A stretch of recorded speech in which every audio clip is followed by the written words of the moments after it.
नमस्कार मित्रांनो, आम्ही शिरभावीचे ग्रामस्थ आणि या तालुक्यातले एक नागरिक म्हणून मौजे शिरभावी या ग्रामपंचायतीमध्ये आलेलो आहे.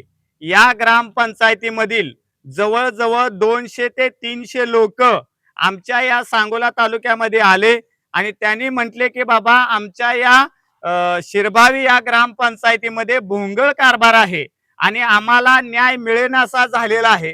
शिरभावी या ग्रामपंचायतीला जवळजवळ 3.5 ते 4 कोटी रुपये निधी येतोय.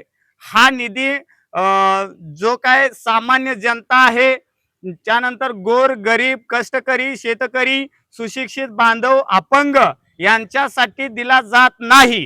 हे लोकांच्यावरचा अन्याय दूर करण्यासाठी या ग्रामसेवकानं जो धनाजी गोतसूर्य आहे ह्याचा जो भोंगळ कारभार चालू आहे काही पुढाऱ्यांचा ऐकून ह्याला निलंबित करण्यासाठी बडतर्फ करण्यासाठी आणि लोकांना न्याय देण्यासाठी आम्ही या ठिकाणी आलेलो आहोत. आता या ग्रामपंचायतीमध्ये भ्रष्टाचार काय काय चालू आहे. आता जर समोर तुम्ही बघितलं तर त्या बिल्डिंगला कलर नाहीये. ही लोकच आता तुम्हाला बोलणार आहेत. माझे नाव रोहिणी राजेंद्र होवाळ. तर शिरभावी गावामध्ये असलेले जे आमचे सरपंच साहेब आहेत त्यांनी शिरभावी गावाचा एवढा विकास केलाय की 55 वर्ष शेतकरी कामगार पक्षाच्या आबासाहेबांनी सुद्धा सांगोला तालुक्यामध्ये जेवढा विकास केला नाही तेवढा विकास आमच्या शिरभावी गावाचा 10 वर्षात आमच्या सरपंच साहेबांनी करून दाखवला. तो म्हणजे ज्या शाळेत लहान मुलं शिकतात त्यांना त्यांची प्रगती होण्यासाठी त्यांना शिस्त लागण्यासाठी जो प्रोजेक्टर स्मार्ट टीव्ही कॅम्प्युटर संगणक असेल जे मिळतात याचा सर्व उपयोग त्यांनी स्वतःसाठी करून घेतला ना की मुलांसाठी दिला. आणि त्यांनी स्वतःचा विकास इतका केला की 15 वित्त आयोगातून जो मागासवर्गीयांना निधी येतो प्रत्येक वर्षाला तो निधी शिरभावी गावामध्ये न देता तिसंगीला पळून गेला. इतका विकास आमच्या शिरभावी गावाचा केला माझ्या सरपंच साहेबांनी एवढा विकास केला माझ्या शिरभावी गावाचा की मागासवर्गीयांसाठी मिळणाऱ्या कचरा कुंड्या डस्टबिन सुद्धा खाल्लं त्यांनी, गटार सुद्धा खाल्लं. आमच्या घरी जनावर आहेत ते गटारीच्या आतील घाण तर खातात पण सरपंच साहेबांनी गटारच खाल्लं. आमचं मागासवर्गीयांसाठी जे मिळालेलं गटार होतं ते गटार सुद्धा खाऊन टाकलं सरपंच साहेबांनी. एवढंच नाही तर मागासवर्गीयांसाठी येणारा प्रत्येक निधी त्यांनी त्यांचा स्वतःचा एवढा विकास करून घेतला की आबासाहेबांनी 55 वर्षात त्यांचा एवढा विकास सांगोला तालुक्याचा एवढा विकास केला नाही एवढा 10 वर्षात आमच्या सरपंच साहेबांनी 200 एकर जमीन खरेदी करून आमच्या शिरभावी गावाचा इतका विकास केला. वरील जो वाट केलेली आहे म्हणजे वाट पूर्णच केलेली नाही सध्या तरी त्याचं बिल 98,755 रुपये निघालेलं आहे. आणि या सरपंचाचा गिनीज बुक मध्ये रेकॉर्ड करावं म्हणजे काम पूर्ण केल्या बाबतीत एवढं मी म्हणतो. सुयश ताटे शिरभावी गावचा नागरिक असून शिरभावी गावचा विकास दाखवण्यासाठी आम्ही पत्रकार बंधूंना बोलवलंय. तर विकास बघायचं म्हटलं तर आता किमान 11:30 वाजले पण अजून आमची ग्रामपंचायत उघडली नाही. हा प्रथम विकास. दुसरा मुद्दा ग्रामपंचायतला फलक नाही. ग्रामपंचायत कुठं आहेच माहित नाही गावातल्या लोकांना. आम्हाला कळलं नाही ग्रामपंचायत कुठं आहे. इथपर्यंत गावाचा विकास आणि सरपंच तर बेपत्ताच. गावाला 10 वर्ष झालंय त्यांच्या हातात सत्ता दिली आम्ही पण अक्षरशः गावात सरपंच याची भानगड नाही. आला तर कुठं तर गल्ली बोळातलं रस्त्यानं सरपंच आमच्या कधी गावात येत नाही. जे काय हायमास्ट असतील हायमास्ट सरपंचाच्या घरी जलजीवन योजना शिरभावीत पार पडली. नुसतं नळ आहे तर खाली पाईपलाईन नाही. कधी पण उकरून बघायचं जिथं न विकास म्हणलं तर अजिबात नाही ना. अजून हापापली आता आम्हाला सत्ता पाहिजे. आरक्षित जागा ओपन महिलेची त्याच्यावर पण 10 वर्ष सत्ता भोगून पण अजून 15व्या वर्षी पण ह्यांना पाहिजे. किती गावाला हाणायचा ही कलंक आहे. गावाला कलंक आहे. हा सरपंच मी गावाला कलंक. मी या गावचा प्रथम नागरिक आहे. 1 महिन्यापूर्वी रात्री 10 वाजता कॉल करून त्यांनी माझ्याकडून घरपट्टी पाणीपट्टी 5,000 रुपये घेतली पण त्याची कुठेही ग्रामपंचायतमध्ये नोंद नाही आणि त्याची पावती नाही. मग हा पैसा गेला कुठे? नाव दत्तात्रय माने राहणार शिरभावी. आमच्या शिरभावीतून बनसोडे वस्तीला पाईपलाईन गेली ग्रामपंचायतची. त्याला कुठलंही पाणी येत नाही आणि पूर्ण घराला एकही नळ काढलेला नाही आणि पाणीपट्टी घेतल्याशिवाय इथं दाखला वगैरे काय ग्रामपंचायतमध्ये आलं तर देत नाहीत, आणि इथे ग्रामपंचायत महिन्यातून एकदा ह्यांच्या सल्ल्याने इथं आम्हाला आलेले कळत नाही आणि गेलेले कळत नाही. जय भीम. माझे नाव राजेंद्र मोहनवा. मी शिरगावमधला ग्रामस्थ आहे. तर गेले 10 वर्ष झाली आमच्या गावामध्ये सुरुवातीला मंगल पांडुरंग बंडगर ह्या सरपंच होत्या. त्याच्यानंतर त्यावेळेस सुद्धा धनंजय गोतसुरे म्हणून भाऊसाहेब होता. काही काळानंतर त्याची बदली झाली. प्रत्येक 5 वर्षानंतर त्याची बदली होतीच. बदली झाल्यानंतर पुढच्या 5 वर्षानंतर त्याच घरातील बाळासाहेब तुकाराम बंडगर हे परत सरपंच झाले. सरपंच झाल्यापासून त्यांनी केलेली विकास कामे हे झालेत का नाहीत गाववाले तुम्हाला सांगतीलच.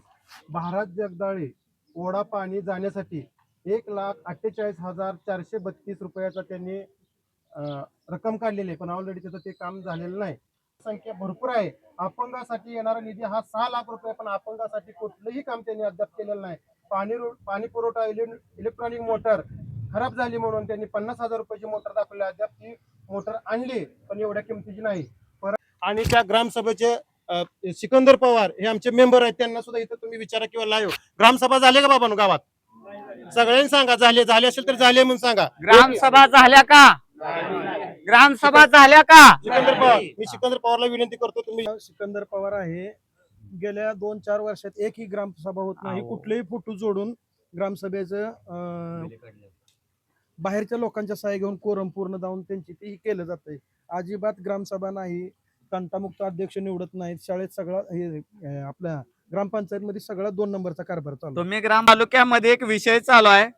इथल्या या सरपंचाला या धनाजी गोतसूर्यला या डॉक्टर बाबासाहेब ह्या ग्रामसेवकाला धनाजी गोतसूर्य याला या संविधानानं जागा दिलेली आहे इथं या खुर्चीवर बसण्यासाठी. पण ह्यो सरपंच किंवा ही जे ग्रामसेवक आहे हे या खुर्चीच्या लायक नाही.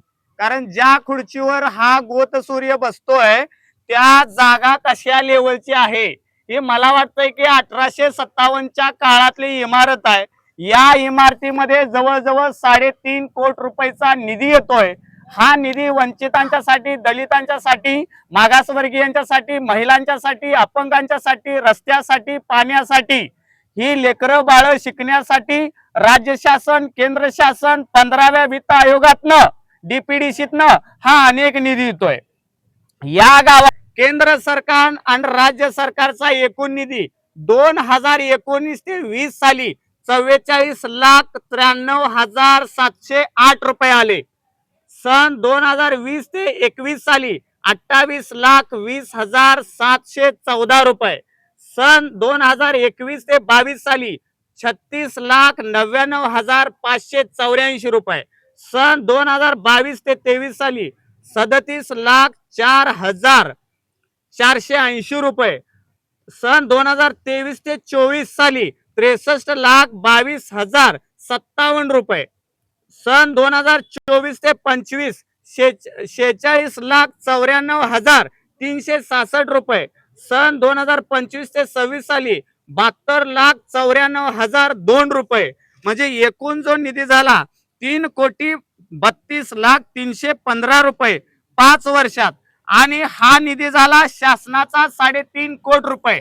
या गावामध्ये जो बाजार भरतोय हे महिला बंधू आणि भगिनींच्या कडून जे 100 रुपये, 200 रुपये, 5 रुपये, 10 रुपये हे बाजारपट्टी म्हणून घेतली जाते, ते पैसे कुठं आहे?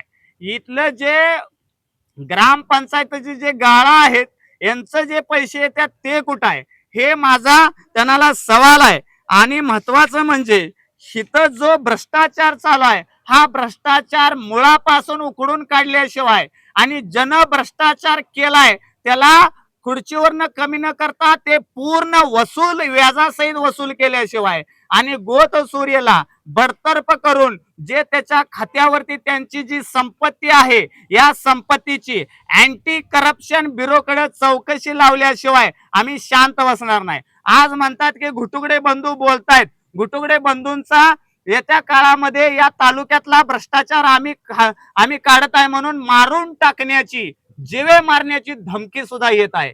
पण तुम्हाला सांगतोय या गोरगरिबांच्यासाठी माझा जरी जीव गेला तरी पण चालल. अरे रडत खडत जगण्यापेक्षा काय तर शाहीर म्हणून जगू ही आमची अवलाद आहे. त्यामुळे आम्हाला कोणी धमकी दाखवण्याची गरज नाही. इथून पुढच्या काळामध्ये 100% संविधानानं जे घालून दिले ते होईल. जय हिंद, जय संविधान, जय महाराष्ट्र.